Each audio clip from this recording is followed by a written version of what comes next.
quote of Wanamaker's quote of 50% of my advertising doesn't work. I don't know which 50%. We've just now created the new one of 50% of my MarTech doesn't work, but I don't know which 50%.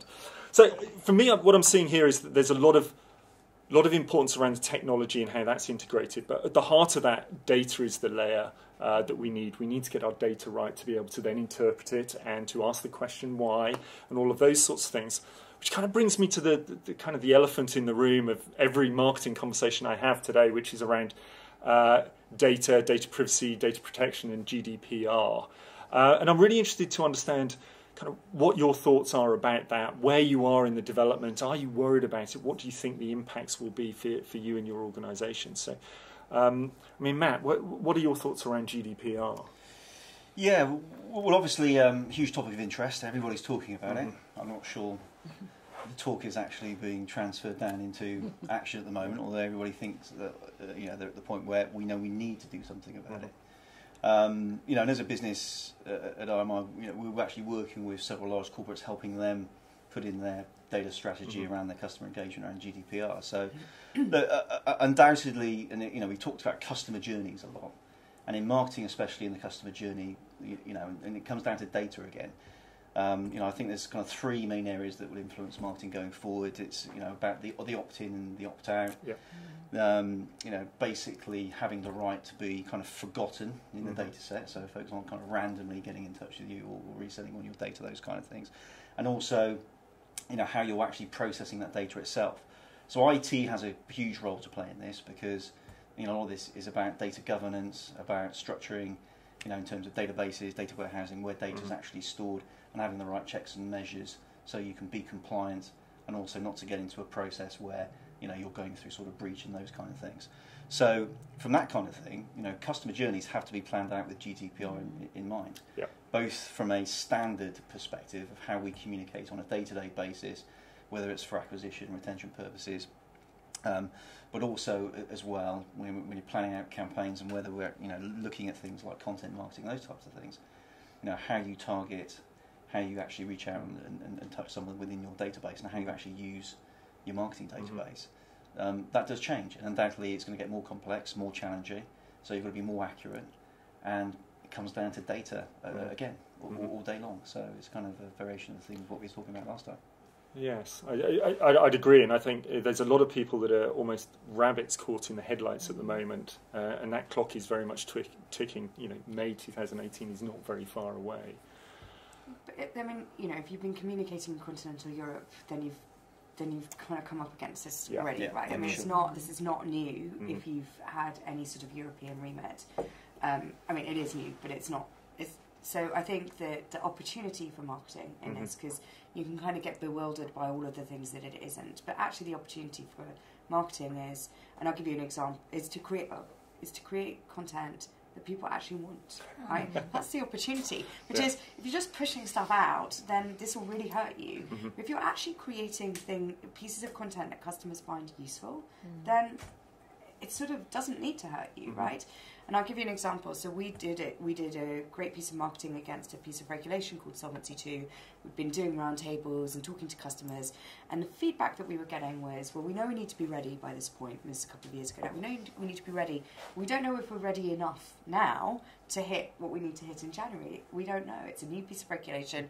There's no guidance. How ready is ready, whatever, a year out from this regulation hitting us, and we're going to get these massive fines. So we looked at that as a marketing function. We thought, well, that's interesting, right?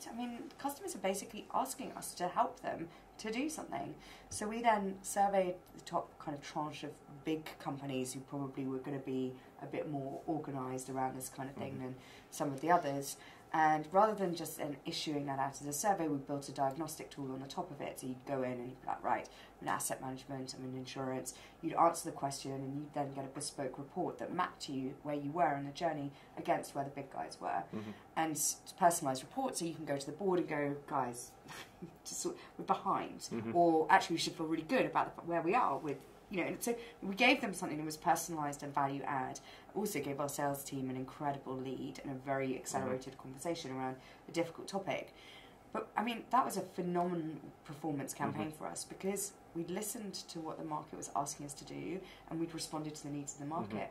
I mean, we barely needed to promote this thing. People were sending it out to their peers and colleagues, right?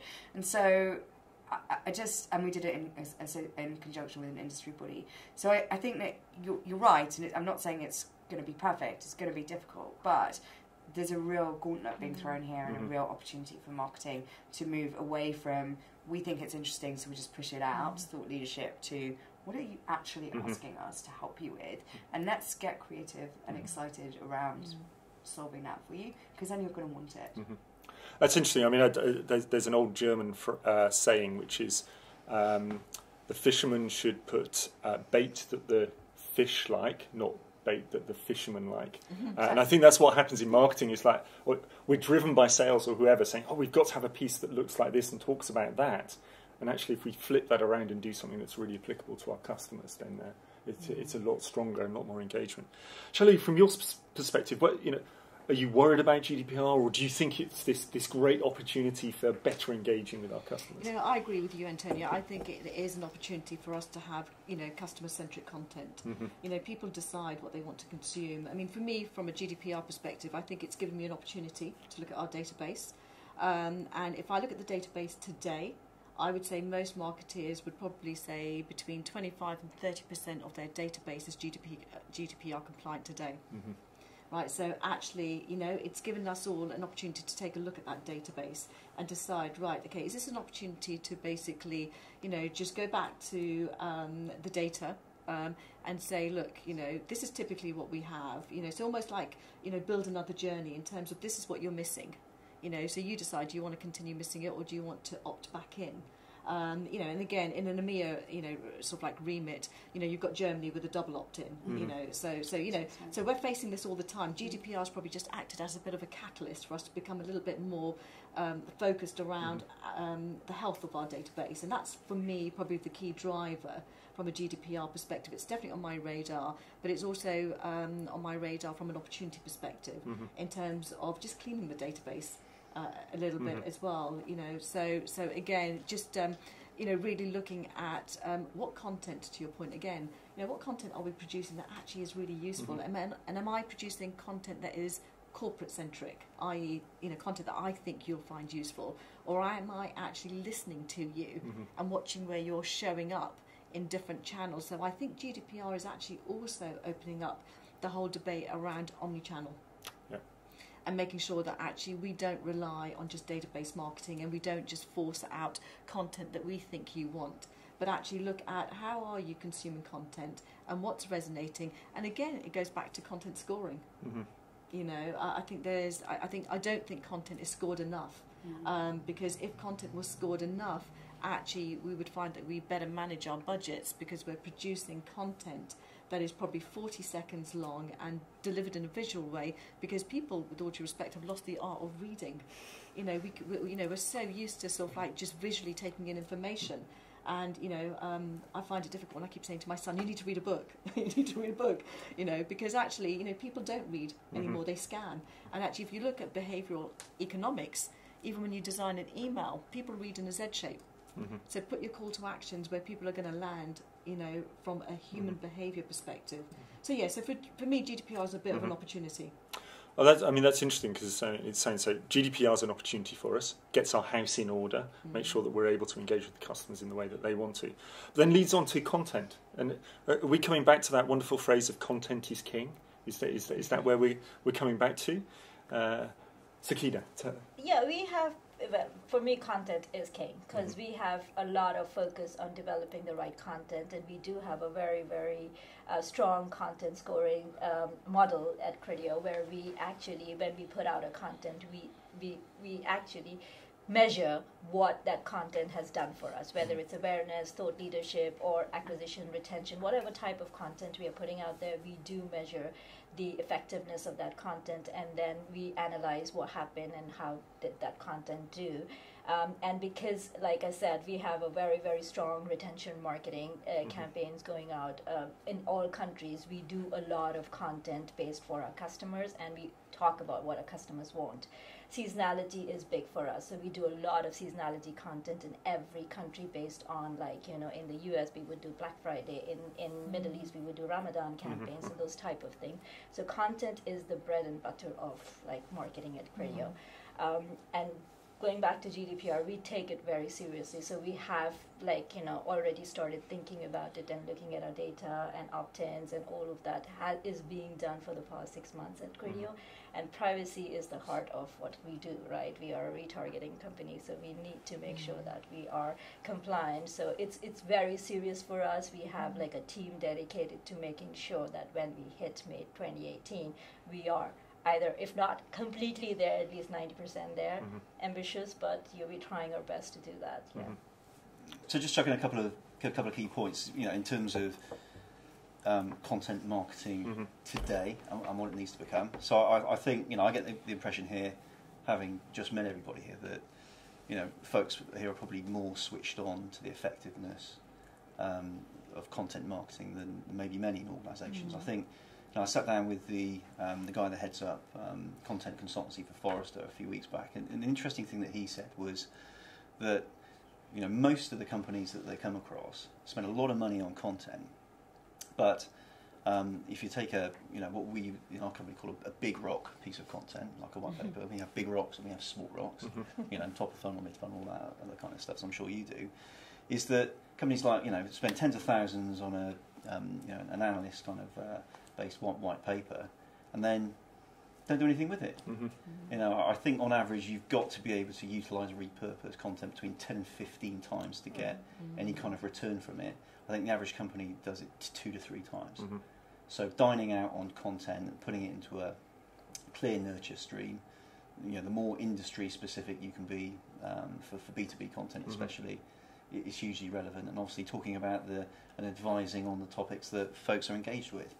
I guess from an ironic perspective, GDPR, right? Content on GDPR. Companies are, sucking that stuff in at the moment. So from that perspective, getting your big rocks and your small rocks identified, working out how you want to work that through the funnel. But then what's your pillar strategy around that content? I don't think enough, companies don't spend enough time thinking about what they're going to do with this stuff and how to really maximise great content and do less of it, but make it compelling. Talk about the things would be indicated that folks want to hear about, versus just trying to blast things out in the marketplace, because that just doesn't work anymore.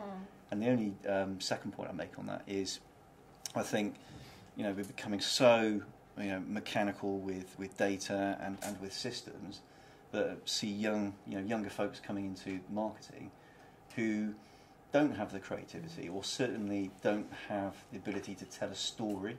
Even folks working in content marketing, can do digital all day long, but the art of telling a story that's compelling, that that your target audience is going to want to engage with and stay on your nurture track, from an opt-in perspective. It all comes down to content and what happens with that over the next sort of few years. And who in the ecosystem helps you with that content? Is that all developed internally, or do you work with agencies? Do you work with publishers on development of that content? What do you do? I mean, we obviously sell content. Right? Yeah. So you're quite good at this. Quite a lot of people are producing a lot of content all the time. And for us, the trick is not the generating the content is not the problem. It's about understanding how people want to receive that content. And to your point about the B2B, the reason why we all like B2B is it's actually a complicated buying cycle with lots of influences in it. And it's just necessarily true that a trader has a different level of attention to content than somebody who's in procurement. That just is true. And so understanding that and taking that piece of content and making it really work for you against different attention spans is also kind of interesting. And how do you do that? And so you might come up with a really great mechanism for saying, I like that phrase, dine out on the content, but different people want to eat in different ways. Some of them want to be in McDonald's, and some of them want to luxuriate in a 5-course tasting menu, and you need to serve both of those things. And I think so. I think that's kind of interesting. And I definitely agree with your point. In fact, we spoke about it on the phone, didn't we? Which is all of these really great young digital people, but it's but you have to make customers care. Like, people only buy and keep things that they want and that they care about. And if you can't make them care about you, then you will necessarily lose in what is, for all of us, a very competitive environment.